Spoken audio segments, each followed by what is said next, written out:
दोस्तों आज Indian defence से दो इंपॉर्टेंट अपडेट सामने निकल के आ रही हैं, जहां पहली खबर भारत और रूस से आ रही है। असल में भारत और रूस की दो कंपनीज के बीच एक इंपॉर्टेंट मेमोरेंडम ऑफ अंडरस्टैंडिंग को साइन किया गया है, जिसके तहत आने वाले समय में भारत जितने भी नए एयर डिफेंस सिस्टम को तैयार करेगा, इसमें डायरेक्टली रशिया की हेल्प ली जाएगी। इसके अलावा भारत ने कंडीशंस भी रखी हैं कि अगर भारत एयर डिफेंस सिस्टम को डेवलप कर रहा है तो इसमें 70 to 80% चीजें सिर्फ भारत में ही तैयार की हुई होंगी। एंड दूसरी अपडेट भारत और इजरायल से सामने निकल के आ रही है, जहां पर अब दोनों ही गवर्नमेंट्स की तरफ से एक नए ड्राफ्ट को पेश किया गया है, जिसके तहत आने वाले समय में इजरायल के multiple air defence system, multiple defence equipments का बल्क प्रोडक्शन भारत के अंदर शुरू होने वाला है और इसमें most of the private companies participate करेंगी, जिससे प्रोडक्शन में 1% का डिले भी देखने को न मिले। आइए दोनों ही इंपॉर्टेंट अपडेट डिटेल्स में आपको बताते हैं। यदि आपको हमारी ये न्यूज सीरीज पसंद आ रही है तो आज के इस वीडियो को लाइक और चैनल को सब्सक्राइब जरूर कीजिएगा। सबसे पहले इंडिया और रशिया की बात की जाए तो भारत की जानी मानी कंपनी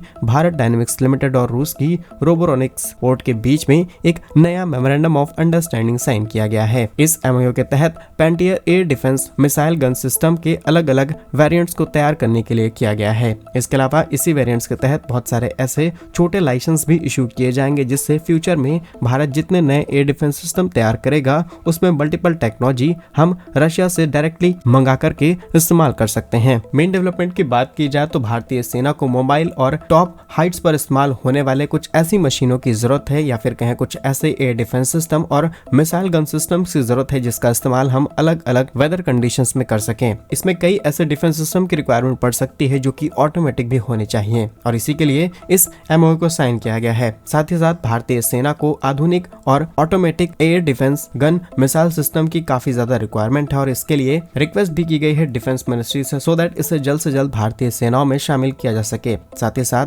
जुलाई में सेना की तरफ से एक RFI यानी कि रिक्वेस्ट फॉर इंफॉर्मेशन भी जारी की जा चुकी है। साथ ही साथ इस नए प्रोजेक्ट के अंदर 3 इंपॉर्टेंट कंडीशंस रखी गई हैं जो जानना आपके लिए बेहद जरूरी है। सबसे पहला कि इस सिस्टम के अंदर जो गन सिस्टम लगाया जाएगा इसमें कम से कम 30 mm की कैलिबर होनी चाहिए और इसकी रेंज 3.5 किलोमीटर्स की हो और इसके अलावा इसकी हाइट एटलीस्ट 2.5 किलोमीटर्स के साथ साथ कंपैटिबल होनी चाहिए। RFI में यह भी कहा गया है कि 35 mm या फिर उससे अधिक की कैलिबर के लिए सिंगल बैरल गन के इंस्ट्रक्शंस दिए गए हैं। इसके साथ इसमें लगा हुआ जो मिसाइल सिस्टम है इसकी मिनिमम रेंज 6.5 किलोमीटर से स्टार्ट होनी चाहिए और मैक्सिमम कितनी भी जा सकती है। साथ ही साथ इसकी जो इफेक्टिव रेंज है वो एटलीस्ट 3 किलोमीटर हो और एक बार में अराउंड 6 मिसाइल आसानी से ये फायर कर सके। साथ ही मिसाइल में क्लोजेस्ट फ्यूड रेडियो या फिर लेजर होनी चाहिए। साथ में काउंटर जैमिंग टेक्नोलॉजी ऐड होनी चाहिए। साथ ही जैसा हमने शुरुआत में बताया कि इसके लिए हम मेक इन इंडिया को प्रमोट कर रहे हैं, सो दैट इस तरीके के डिफेंस सिस्टम का प्रोडक्शन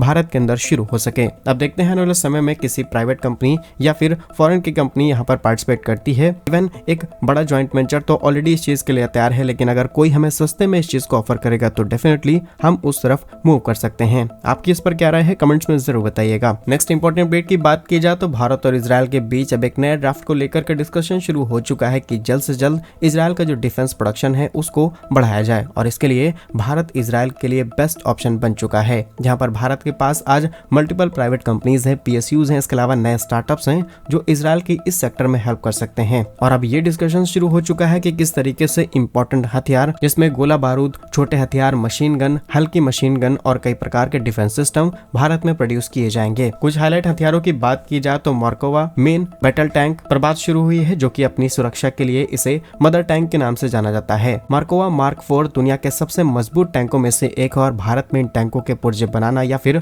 उन्हें असेंबल करना दोनों देशों को ग्राउंड लेवल पर और ज्यादा स्ट्रॉन्ग करेगा। दूसरी उजी ऑटोमेटिक मशीन पिस्तौल। इस बंदूक को डिजाइनर उजिल गैन के नाम पर रखा गया है क्योंकि उस पर बनी इजरायल ये बंदूक सबसे हल्की बंदूकों में शामिल है और इसकी कॉम्पैक्ट और डिजाइनिंग इतनी ज्यादा एडवांस है कि आसानी से और बहुत एक्यूरेसी के साथ ये फायर कर सकती है और इसीलिए इसको भी भारत के अंदर बनाने की तैयारी शुरू हो रही है। और तीसरी है लॉन्ग रेंज हवित्जर या फिर कहें आर्टिलरीज। इनका प्रोडक्शन अब भारत इजरायल के लिए करने वाला है। यहाँ पर भारत की तरफ से इजरायल के लिए लॉन्ग रेंज आर्टिलरीज को प्रोड्यूस किया जाएगा। और ऑलरेडी भारत के पास कई ऐसी मैन्युफैक्चरिंग यूनिट्स एंड प्लांट्स मौजूद हैं जहां पर भारत ऑलरेडी इस काम को करता है। साथ ही साथ इसमें आगे चल के कंडीशंस ये भी लाई जा सकती है कि भारत को जिन डिफेंस इक्विपमेंट्स की जरूरत है भारत उसे अपने हिसाब से मॉडिफाई करके और अपने लिए भी प्रोड्यूस कर सकता है। एंड एज वेल अगर इजराइल किसी थर्ड कंट्री को डिफेंस वेपन्स एक्सपोर्ट करना चाहता है तो डायरेक्टली उन्हें भारत से एक्सपोर्ट किया जाता है और जिसका डायरेक्टली कंट्रीब्यूशन भारत की जीडीपी में देखने को मिलेगा। आपके हिसाब से भारत और इजराइल के बीच होने वाली ये डिफेंस डील सही है या फिर गलत, कमेंट्स में जरूर बताइए, क्योंकि जब भी भारत और इजराइल के बीच कोई ऐसी डील होती है भारत के अंदर कई ऐसे ग्रुप्स हैं जो पूरी तरीके से एक्टिवेट हो जाते हैं। फिर वो इस मुद्दे को सुप्रीम कोर्ट तक ले जाते हैं और डायरेक्टली भारतीय कंपनी पर दबाव बनाया जाता है। आप अपनी राय कमेंट्स में जरूर बताइएगा। ऐसे ही वीडियोस पाने के लिए वीडियो को लाइक, चैनल को सब्सक्राइब जरूर कीजिए। वंदे मातरम, भारत माता की जय।